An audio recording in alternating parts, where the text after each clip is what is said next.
path of least resistance. At 20 centimeters of water pressure, we're going to open up the potential space of the esophagus, which we saw where this is sitting. Where's it sitting? Right there. This is sitting in the esophagus. So at 20 centimeters, we're going to open that up and distend it. That's why we don't want to do it. So when I place this in a patient, what I would do, they'd be fully anesthetized. This is going to be a lot more loose or lax. I'm going to hold my finger just like this, tilt that head back, open this up, push it in, making sure I'm not pinching anything, and I'm pushing this against the top or the hard palate. And I'm going to slide this down. Can the tongue go with it down? Usually it doesn't. Okay. Oh, because it's moist and It's lubed up. It'd be better. from natural moisture. It can. There's all kinds of different tricks to avoid doing that, though. And again, this right here is just to stop, so you're going to remove that. I'm used to having that trash can over there. Again, this is so you'll see what happens if I try to place this and no lube. I'm probably going to flip over. But this should slide all the way down. I'm pushing against the hard palate, or caught it, and it's forcing it down in there. See how far my hand is right now? This is how far your hand goes when you insert these. Right? You're not worried that the patient might have a reflex and bite you? Absolutely, I'm worried about that. So what have I done? Given the than- great equalizer, propofol.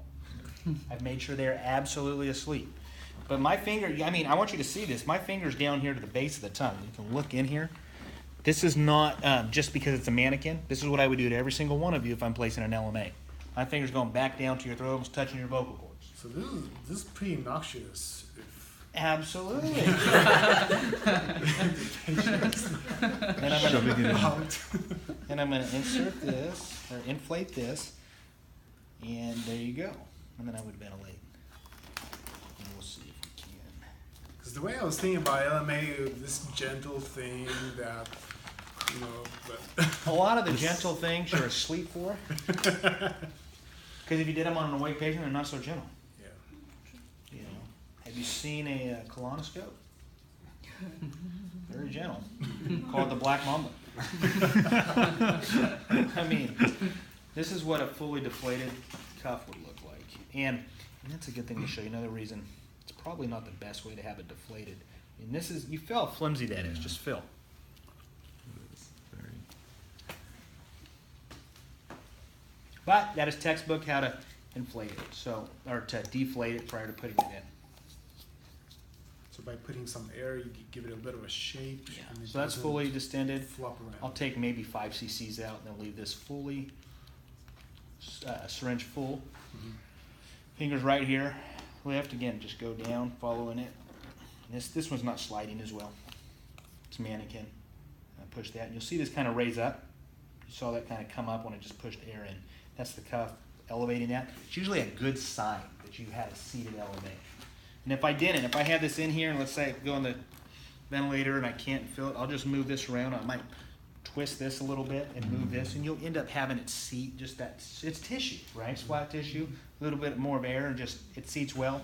Main thing is I can give 20 centimeters of water pressure, great. And then you can, I can give 30 cc's, or 30 centimeters, excuse me, of water pressure. My tidal volume's 800. Pretty good indicator, right, that you have a good seal. So that's the LMA. This is the connection part, and we have an elbow. We don't have one. We have a new one there in the new circuit. But that elbow goes right there. Again, there's some controversy or difference of opinions, not really controversy, of do you tape an LMA? You know, if I remember, I will tape an LMA. If I don't, I won't. It doesn't necessarily have to be if you have a good seal, but a tape for this is pretty simple. What I'll do is I'll do this. I'll just do something like this, right? That'll be taped. You do not have to tape these. Some people may tell you you have to, so absolutely do it. It's about that. Pretty simple. I'd get used to. I would become familiar with these. Okay, definitely have this as an adjunct to use. As you start to do simulations in here, you'll have things where you can't ventilate a patient. And you may have it to where you're trying to ventilate a patient, where you may see stuff up here that you're ventilating, until you're not ventilating the patient. So you need to automatically think, I can't mass ventilate, I can't do something. LMA is a definite and good to go to thing. Okay? Let me talk. Do me a favor, hand me that trash can. I use it more than I know. So it's regular LMA. That side is 3, 4, and 5 in here. This is an intubating LMA.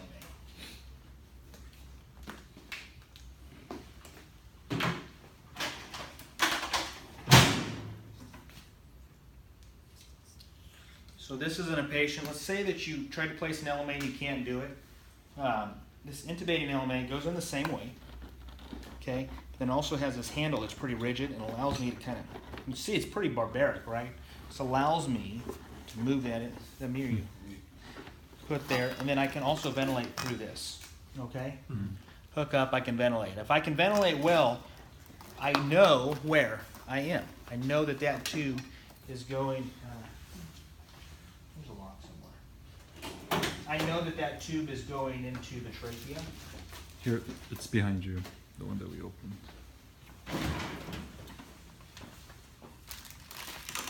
So what I would do, I would take this out, and this would pass through that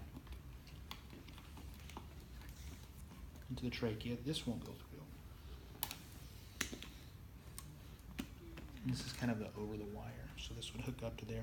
Usually they have their own little tube that would go through, but you can push this as you pull out. You're forcing that down. And at this point, I would do this if I was in the operating room. Push through. At this point, making sure that tube. And you look for it. Okay, there's my endotracheal tube. Pull back.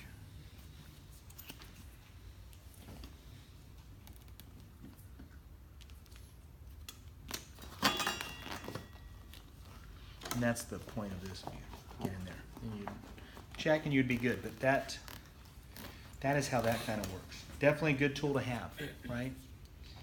And you saw this wasn't the right size endotracheal tube, or even the correct brand, because they sell their own brand. Did it work? It worked just fine. So you don't have to. You just got to be able to think a little bit. Try not to put this so far that you need to get fiber optic bronchoscope for a foreign body retrieval.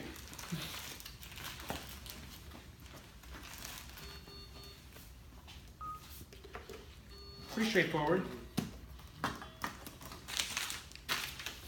Let's see. Okay. Do you have your endotracheal? Much shorter than I thought. What's that? It's much shorter. Mm-hmm. Thank you. So let's talk a little